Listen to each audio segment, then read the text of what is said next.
सोचिए आपने दिन रात मेहनत करी और आपका एक सपना एक एग्जाम के ऊपर टिका हुआ था और वो एग्जाम पेपर लीक हो जाता है।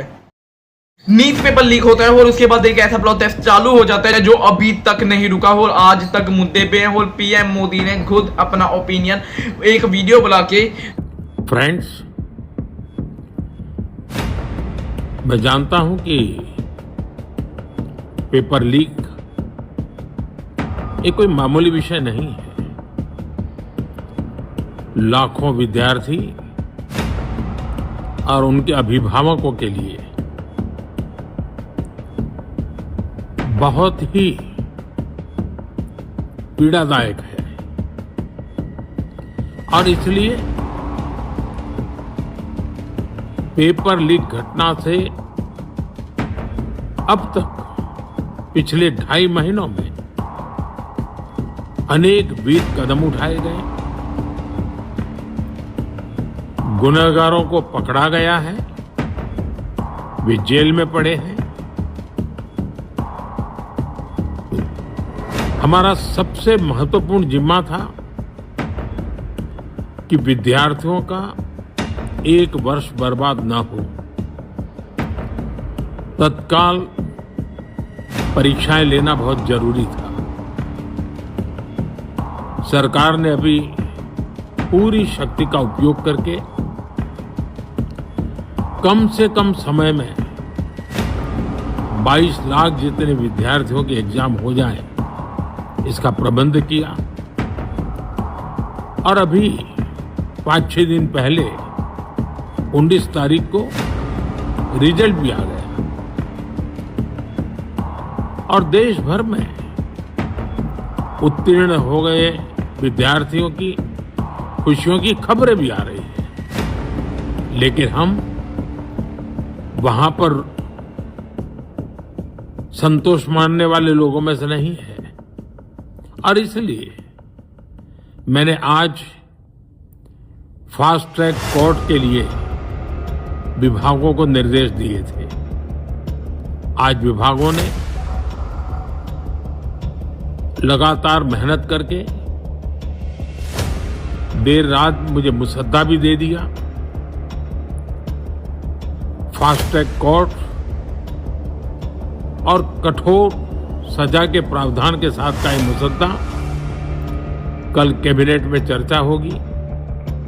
कैबिनेट के साथियों के सुझाव के बाद उसका अंतिम रूप दिया जाएगा और सोमवार से संसद का दूसरा सप्ताह शुरू हो रहा है। तब जल्द से जल्द उस बिल को सदन में पारित कर प्रयास किया जाएगा। Democracy in India is happening right now.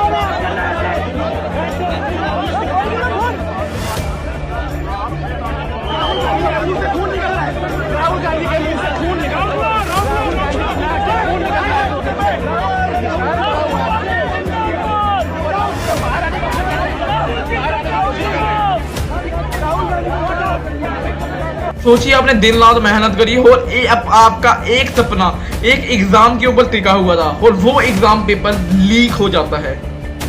अब सवाल सिर्फ एक एग्जाम का नहीं रहता, ये अगले 15 से 20 सालों के अंदर आप देख लो कि कितने पेपर लीक हो गए हैं। और पेपर लीक का मतलब तो चलता है पेपरों को 1-2 लाखों के अंदर बेचा जा रहा है। तब सवाल ही पूरे सिस्टम पे पल जाता है तो सिस्टम को भी घबराना पड़ता है और यहीं से शुरू होती है एक ऐसी लड़ाई जो अभी तक रुकी नहीं है। कुछ नहीं होगा सर। हेलो दोस्तों, और आज हम समझेंगे कि नीट पेपर लीक के बाद एक ऐसा प्रोसेस जो आज अभी हमारी इंडिया के अंदर चल रहा है वो आम प्रोसेस की तरह नहीं है।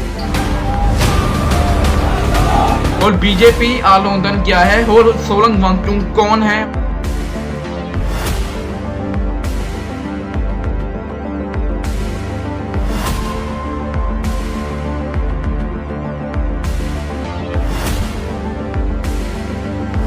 और ये लोग कौन हैं जो क्या मांगे कर रहे हैं, आज पूरी क्लियर तरीके से बताते हैं। और सोलम वांगचुक इसमें कैसे जुड़े हो, राहुल गांधी को क्यों घसीटा गया, केजरीवाल उधर क्या करने आए थे, बाकी पॉलिटिशियन का क्या ओपिनियन रहा, पीएम मोदी ने वीडियो के अंदर क्या कहा, सब चीजें मतलब कि पूरे ओवरऑल इंडिया के अंदर ही आपको मैं बताने वाला हूँ कि क्या हुआ इसके बाद। साल 2026 के अंदर नीट पेपर लीक होता है, तब लाखों स्टूडेंट के अंदर गुस्सा फैल गया। कई लोगों ने आरोप लगाया सीधा पॉलिटिशियंस पे कि इन्होंने करके हमारा पेपर लीक हुआ है, क्योंकि इन्होंने पैसे खाए हैं और इन्होंने ज्यादा अच्छे से ध्यान नहीं दिया है इसके पेपर पे।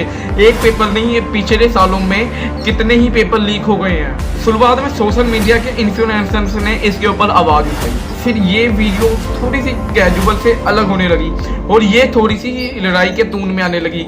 जनता इनसे नाराज हो गई क्योंकि बीजेपी ने कोई अपना ओपिनियन नहीं दिया। और आज अब ये बोल तो रहे हैं कि इन्होंने गिरफ्तार किया है लोगों को, पर वो उन्होंने गिरफ्तार कैसे किया है वो उसका दाता भी नहीं दिखाया और ये भी नहीं बताया कि कौन सा पॉलिटिशियन उसमें लिंक था और कौन सा नहीं। धीरे धीरे ये विरोध दिल्ली के जंतर मंतर तक पहुंच गया, जहां स्टूडेंट्स अपनी मांगों को लेके बहते रहे, पर फिर भी उनकी कोई बात सुन नहीं रहा था और ये प्रोटेस्ट इतना सीरियस कोई ले नहीं रहा था। मतलब कि प्रोटेस्ट चल रहा है इतना सबको पता था, पर लोगों को ये नहीं समझ आ रहा था हम इसमें जुड़े हैं कि नहीं। प्रोटेस्ट जिनसे हो रहा था उन्होंने सिर्फ 3 मांगे रखी सरकार से। पहली, पेपर लीक के मामले में जवाब देना चाहिए, और दूसरी, शिक्षा मंत्री के इस्तीफे की मांग, मतलब कि उसे रिटायर कर देना चाहिए क्योंकि उसके होते हुए इतने ज्यादा पेपर लीक हो रहे हैं। और तीसरी, स्टूडेंट्स को सहायता दे और उनसे एक वादा होना चाहिए कि आज ये बात पेपर लीक नहीं होंगे, और जो इस स्कैम के अंदर थे उन्हें कड़ी से कड़ी सजा देनी चाहिए। तब प्रोटेस्ट लगातार चलता रहा। फिर उधर सोलम वांगचुक भी दिखे और उधर आके सोलम वांगचुक ने स्टूडेंट्स की पूरी सपोर्ट करी, और अकेले सोलम वांगचुक नहीं, राहुल गांधी और बहुत पॉलिटिशियंस और इन्फ्लुएंसर्स ने भी इनकी स्टोरी लगाई, और एक्टर्स भी और क्रिकेटर्स की वाइफ ने भी इनके ऊपर कुछ अलग सी स्टेटमेंट दी। जसप्रीत बुमराह की वाइफ ने इनके स्पोर्ट्स के अंदर स्टोरी लगाई, और सूर्य कुमार यादव की वाइफ ने इनके खिलाफ जाके स्टोरी लगाई। और यहाँ से जंतर मंतर से इतनी चीज अपन को क्लियर हो जाती है कि कुछ लोग बीजेपी को भी सपोर्ट करने वाले, चाहे वो आपके एक्टर्स ही हो। और जैसे जैसे दिन बीतते गए ये प्रोटेस्ट तो हिंसा की करने जाने लगा। तब इतनी सारी चीजें हो जाती है तो बीजेपी पे बहुत ज्यादा दबाव पड़ने लग जाता है, बाकी पॉलिटिशियन पार्टी से भी, क्योंकि जब सोलम वांगचुक को भी ये लेके चले जाते हैं, घरीस के पुलिस इन्हें लेके जाती है, राहुल गांधी को भी घरीस के पुलिस लेके जाती है, तब ये प्रोटेस्ट और मूव होने लग जाता है। उसके बाद एक्टर्स भी उधर आने लग जाते हैं। रफ्तार इंडियन रैपर है, कृष्णा इंडियन रैपर है, डिवाइन इंडियन रैपर है, और भी बहुत ज्यादा रैपर्स, एक्टर्स और बहुत लोग इनके सपोर्ट में आए, और आने भी चाहिए अगर ऐसी चीज चल रही हो, क्योंकि अपना ओपिनियन देना चाहिए, चाहे वो एक्टर हो, चाहे वो आप हो, चाहे वो मैं हूं। इसने पोजीशन क्लियर कर दी है, जो उनकी मांग है उसे हम रिपीट कर रहे हैं। Dharmendra Pradhan is a criminal education minister, he has to be removed, he is a symbol of the collapse of our education system, he has to go, he is the reason my brother has got shot, he is the reason thousands of people are outside, he has to go। और police ने 1,51,000 medical seat था, वो आज बढ़ के 1,08,000 medical seat हो गई। Seat भी हमने बढ़ाया। स्टूडेंट्स को बहुत बुरी तरीके से मारा, कहीं पे तो सिर भी फट गए, कहीं पे तो फ्रैक्चर बहुत गंदी जगह से हुए। लाठी चार्ज का मतलब ये नहीं होता कि सिर और लातों पे चला दो, लाठी चार्ज का होता है कि पीठ और ऐसी जगहों पे चलाओ जहां पे उन्हें कोई भी ऐसी इशू ना हो जाए जो आगे जाके उन्हें दुख दे, क्योंकि पेपर लीक अभी नहीं 1976 के अंदर भी हुआ था, और ये पहली बार पेपर लीक नहीं हुआ है। पर बीजेपी के आने के बाद जितनी बार भी पेपर लीक हुआ है उसकी उतनी बार पुलिस थोड़ी सी हाइपर रही है इस स्टूडेंट्स के ऊपर, क्योंकि इतने दिनों की सोलम वांगचुक ने भूख हड़ताल भी करी थी, मतलब कि 15 से 20 दिनों की उन्होंने भूख हड़ताल करी, और उसके बाद भी तब कोई पॉलिटिशियन पार्टी का ओपिनियन नहीं आता है, तो ये एकदम सरासर गलत हो जाता है कि आप अपना ओपिनियन ना दो। उन्हें तो थोड़े थे प्रोटेस्ट के ऊपर ही मोदी जी को अपना ओपिनियन दे देना चाहिए। मैं ये नहीं कहूंगा कि मोदी जी गलत है, पर ये जरूर कहूंगा कि वो अपने डिसीजन से लेने के लिए गलती बहुत कर देते हैं। मुझे लगता है कि वो पेपर्स पढ़ने में थोड़ी सी कमी कर देते होंगे, क्योंकि पढ़े लिखे कम है।